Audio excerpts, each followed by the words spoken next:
समस्या तो विकट है। लगता है कि ताड़का और उसके पुत्र मारीच और सुबाहु निरंकुश हो गए।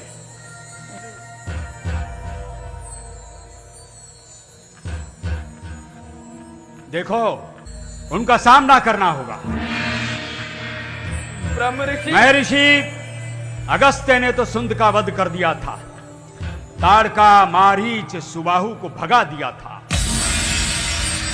आप तो संख्या में इतने अधिक हैं, क्यों नहीं मिलकर उनका सामना करते हो? उनसे इतने भयभीत क्यों हो? तुम्हें उनका सामना करना होगा। मैं दंड नहीं दे सकता, मैं कदापि दंड नहीं दे सकता।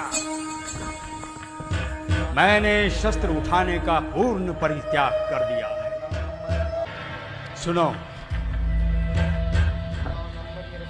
मैं रण में शस्त्र संधान तो कभी नहीं करूंगा, कदापि नहीं करूंगा, और ना ही किसी राक्षस का वध करूंगा।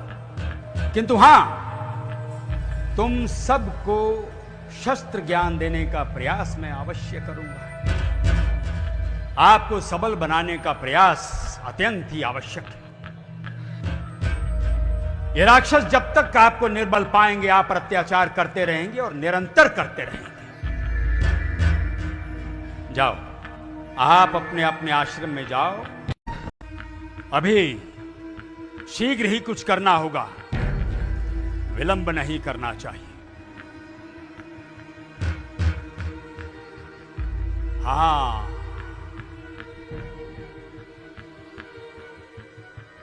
अयोध्या कुमार राम वही यज्ञ की सुरक्षा कर सकते हैं, और योद्धा लक्ष्मण वही ऋषियों का कष्ट समाप्त कर सकते हैं। राम ही नहीं, लक्ष्मण को भी लाना होगा। मुझे अभी अयोध्या की ओर प्रस्थान करना होगा। किंतु प्रश्न ये उठता है, महाराज दशरथ अपने पुत्रों को भेजना स्वीकार करेंगे? नहीं, स्वेच्छा से तो कदापि नहीं। अब वृद्धावस्था में उनकी संपूर्ण आसक्ति पुत्रों में है, विशेषकर राम में। क्या किया जाए, क्या किया जाए? क्रोध और भय का सहारा लेना होगा। धर्म की रक्षा के लिए कभी कभी ऐसा करना पड़ता है। शक्ति का प्रयोग भले ही ना किया जाए, किंतु आवश्यकता पड़ने पर उसका आभास। राजन, मैं राम को अनेक प्रकार की विद्याएं दूंगा, जिसे पाकर आपका ज्येष्ठ पुत्र राम तीनों लोकों में विख्यात हो जाएगा। अब यदि मुनिवर वशिष्ठ और आपके मंत्री जन अनुमति दें तो मैं राम को अपने साथ ले जाऊं। राम को आपके साथ वनों में भेज दूं? यह किस प्रकार संभव हो सकता है? इतने विकराल और भयानक राक्षसों का सामना वो कैसे कर पाएगा? राम में इतनी योग्यता नहीं। वो तो अभी 16 वर्ष का भी नहीं हुआ है। आप किस सोच में पड़ गए राजन? ब्रह्म ऋषि, मेरी सेना है जिसका मैं अध्यपति हूं। अपनी सेना के साथ मिलकर उन निशाचरों से युद्ध करने के लिए तत्पर हूं। बुढ़ापे में बड़ी मिन्नतों द्वारा और यज्ञ द्वारा बड़ी कठिनाई से मुझे पुत्र रत्न की प्राप्ति हुई है। राम चारों पुत्रों में ज्येष्ठ है, और वैसे भी मेरा राम से अधिक स्नेह है। ब्रह्म ऋषि, वो राक्षस कौन है और किसके पुत्र है? अवतार राक्षसों के संहार के लिए हुआ, और अब समय आ गया है कि रावण के वंश के नाश का यज्ञ रचाया जाए। ये तो बड़ा ही उत्तम विचार है। इसमें चिंता कैसी ब्रह्म ऋषि? आप तो जानते हैं, किसी भी यज्ञ की सफलता पूर्ण आहुति होने पर ही संभव होती है। अवरोध क्या है? अवरोध है ब्रह्म ऋषि, अवरोध है राजा दशरथ। राजा दशरथ? हम्म। मैं समझा नहीं।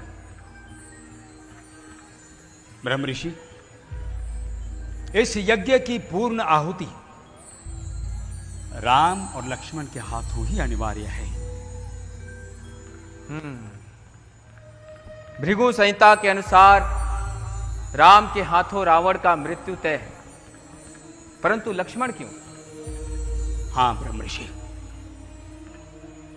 किंतु जब तक ये मेघनाथ दीवार की तरह रावण के समक्ष खड़ा है, रावण की मृत्यु तो छोड़िए, उसकी और कोई कुदृष्टि भी नहीं डाल सकता।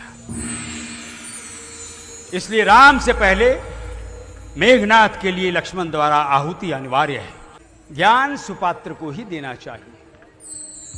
और राम ये वन तो बड़ा ही अद्भुत और दुर्गम है।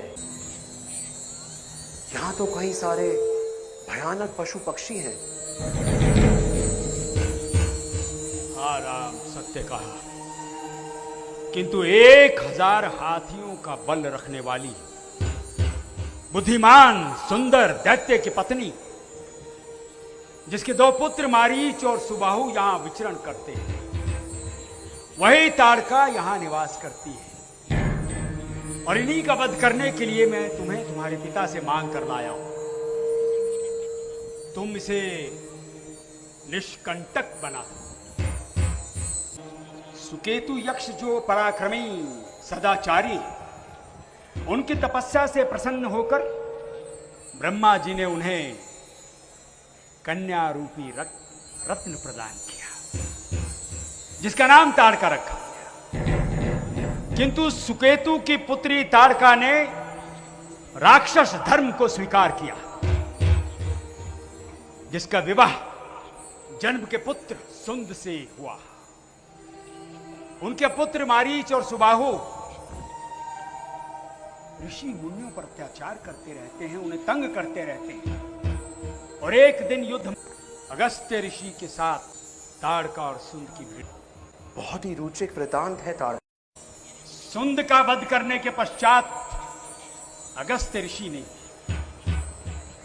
ताड़का को राक्षसी रूप होने का श्राप दिया, और उसी क्रोध में विचलित होकर वो यहां वहां विचरण करती रहती है, अत्याचार करती है, सबको पीड़ित करती है।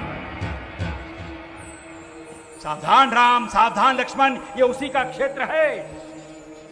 वो यहीं कहीं आसपास होगी, वो कभी भी आक्रमण कर सकती है, सावधान। हे गुरुदेव, किसी स्त्री का वध क्या क्षत्रिय धर्म में उचित है? राजा राजमद में निरंकुश हो जाते हैं।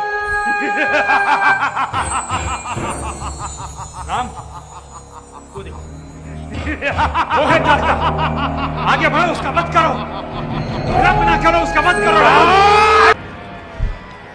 राम, महायशस्वी राजकुमार राम, ताड़का वध के कारण मैं तुमसे अत्यंत प्रसन्न हूं।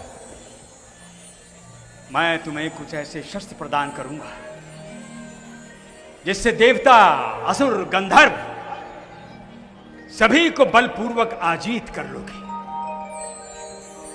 जी मुनिवर,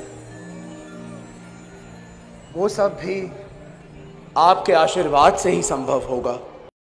ये देखो, ये हैं काल चक्र, दंड चक्र, धर्म चक्र, विष्णु चक्र, इंद्र चक्र।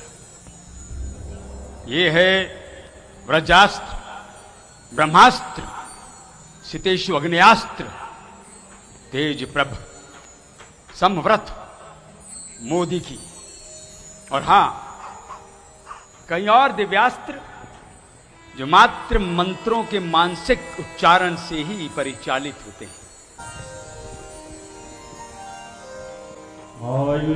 देखो राम, लक्ष्मण,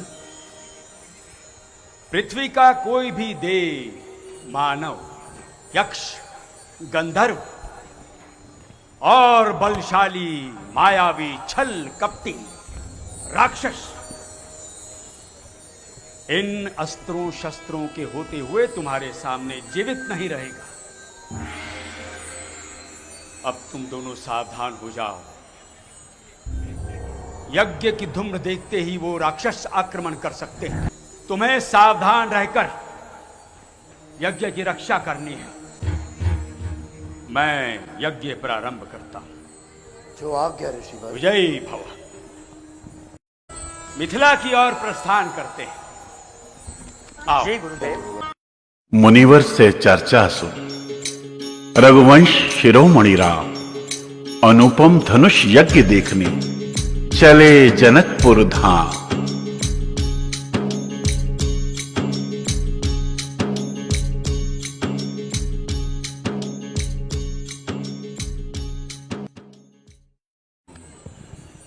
यहाँ हमें ऋषि मुनियों की कोई भी गतिविधि नहीं दिखाई देती। वत्स, ये महर्षि गौतम का आश्रम है। महान योगी, चिंतक, श्रेष्ठ, आयुध विशारद, उनकी पत्नी अहिल्या, पंच कन्याओं में एक, पुत्र शतानंद शील, जनक का राज पुरोहित और पुत्री अंजना, वानर राज बाली के सेनापति केसरी की पत्नी, उसी महान अहिल्या, ऋषि गौतम के क्रोध का संताप झेलना पड़ा। एक बार इंद्र ने ऋषि गौतम के आश्रम में प्रवेश किया। स्वयं बहिष्कार करती तो किसमें साहस था जो उनके सम्मुख प्रतिरोध में खड़ा रहता। राम, अब तुम्हें देवी को मुख्य धारा में लाना होगा। आप ऋषिगण उन्हें मनाने का प्रयास क्यों नहीं करते? हम नहीं कर सकते, कदापि नहीं कर सकते। देवी को मनाने का सामर्थ्य तो मात्र एक व्यक्ति में है। वो कौन गुरुदेव? राम। राम के सिवाय और कोई नहीं हो सकता जो देवी के मान को झुकाकर उनके वात्सल्य को उभार सके। परंतु गुरुदेव, देवी मुझसे भी तो वही प्रश्न कर सकती है कि मुख्य अपराधी तो इंद्र हैं, फिर दंड मात्र उन्हें ही क्यों भोगना पड़ा? राम, तुम्हें पुत्र रूप में सामने पाकर देवी का वात्सल्य जाग उठेगा। उनके वात्सल्य